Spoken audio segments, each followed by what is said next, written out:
What's up, guys? Welcome back to Military Insider. Today we are going to do a weekly recap. As you know, this week was full of headlines, full of news from the No Kings protest rallies, from the government shutdown, John Bolton indictment, Zelensky, and last but not least, the LA Dodgers. All right, let's jump right into this. Today, October 18th, the No Kings rally. Nationwide unrest looms as No Kings demonstrators began to gather in major U.S. cities. In case you don't know, today all the people that are against Donald Trump administration and his policy are on the streets. Yes, they are protesting today in a lot of major cities from New York, LA, and some other states as well. So let's see what we got. I think this is live right here from Fox. Let me see who's speaking. When we have a president It's Bernie Sanders right there. that states withdraw congressional maps to ensure. There you go. I think this is in Atlanta. Let me see where's this? Yeah, well, it doesn't say where is it, but this is a live footage from Fox News. It says protesters in Atlanta, New York City, Washington D.C., and major cities gather for demonstrations marking a day of defiance against Trump's administration.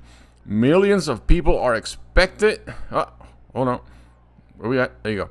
Millions of people are expected to gather across thousands of locations in the United States on Saturday for a nationwide No Kings protest, challenging President Donald Trump and his GOP priorities. House Minority Leader Hakeem Jeffries. Hold on, let me close this real quick. There you go. House Minority Leader Hakeem Jeffries, Democrat from the state of New York, did not provide a clear answer when asked if he would attend one of the rallies Saturday, telling reporters he hasn't finalized his schedule. He did not give a clear answer if he was attending or not. Probably he will. However, Senate Minority Leader Chuck Schumer, as well as House Democratic Caucus Chairman Pete Aguilar from the state of California, both told the press they would be in attendance Saturday. Of course they will. You know they're against President Donald Trump, so you know they're gonna be here. They're gonna be there. Let me know in the comments what you guys think about this. Do you think this is something that needs to be done? Do you think this is pointless? Regardless of the outcome of this rally, Donald Trump is still going to be your president until 2029. So we have a lot of way to go. So I don't know. Let's see what the Republicans say. Republicans have argued that this second mass No King protest event is scheduled for Saturday is simply an effort to distract from the current government shutdown. Let me know in the comments if you think this is a distraction from the Democratic Party going to this protest or pushing people to go to this because they are distracting from the current government shutdown. House Speaker Mike Johnson told Fox Business he hoped that Democratic leader who attend would be more willing to accept the GOP's plan after the demonstrations were over, but he did not sound overly optimistic. So this is pretty much what's going on today across the United States. So this is the latest news for today. Now let's go back to this past week. Trump celebrates peace in the Middle East after signing Gaza deal. Achieved the impossible. As you know, a lot of people claim that Donald Trump is the peacemaker. Let me know what you guys think. Do you think he's a peacemaker? Do you think he's not? Do you think there's something else in the background that we don't see? We'll see. Let's see what we got here. I think this is Trump talking. This is the day that people across the region and around the world have been working, striving, hoping, and praying for. They have done things over the last month that I think were. That was pretty much when he signed that deal this past week in the Middle East when he flew to Israel.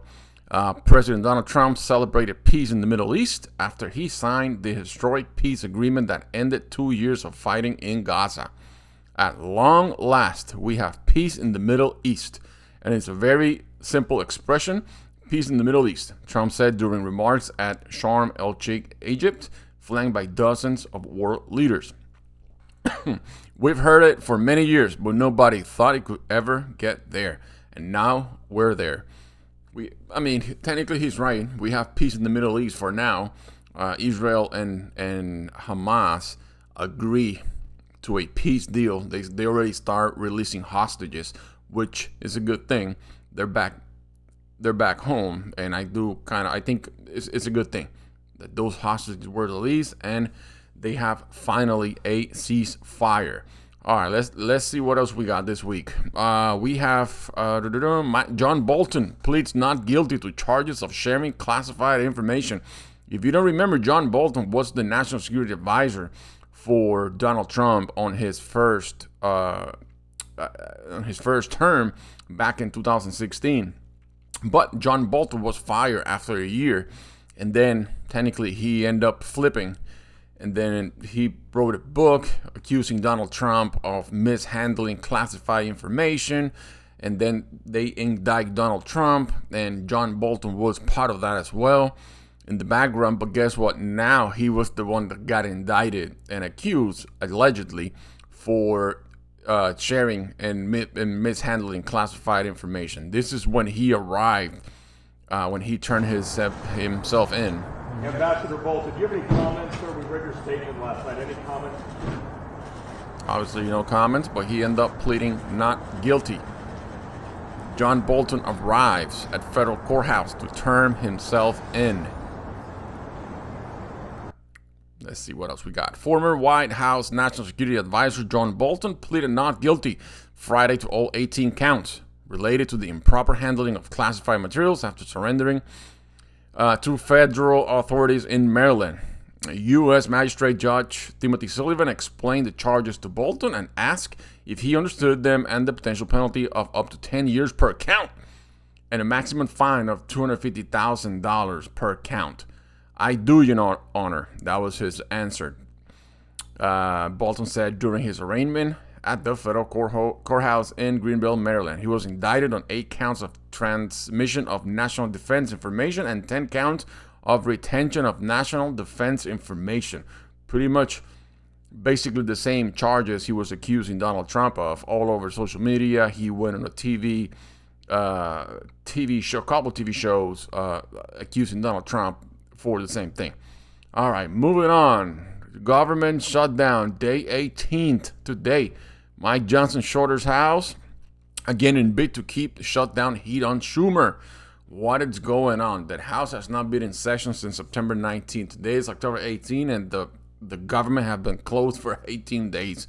How long are we going to be closed? Please let me know. I want to read you guys. What do you guys think about this government shutdown? Do you think this is a tug of war? Who have more power? Do you think the Republicans are right? Do you think the Democrats are doing the right thing of keeping the government closed and not signing the continuing resolution from the Republican Party to keep the government open? I want to read you guys. I really want to see your input on this, but this needs to be open again. Laid off will continue, furloughs will continue, and we are hurting a lot of people here.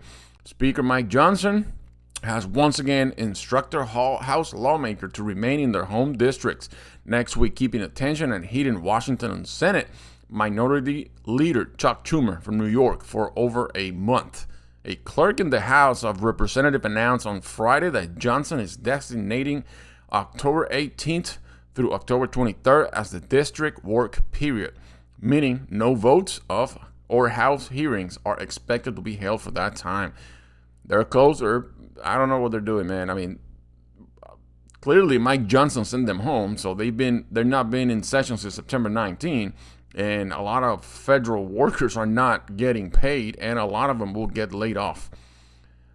Hopefully they can come up with something next week and they open up the government again. What else we got here? Let me see. We got Zelensky visiting the White House this week. What is going on with this? Let me fix this. There you go. Trump to meet with Zelensky as Ukraine pushes for powerful American Tomahawk missiles amid ongoing war. All right, we just made a piece on the Middle East, and now we got Zelensky coming back to the United States asking for more money and more Tomahawk missiles and air defense. What are we doing? Are we going to finish this war?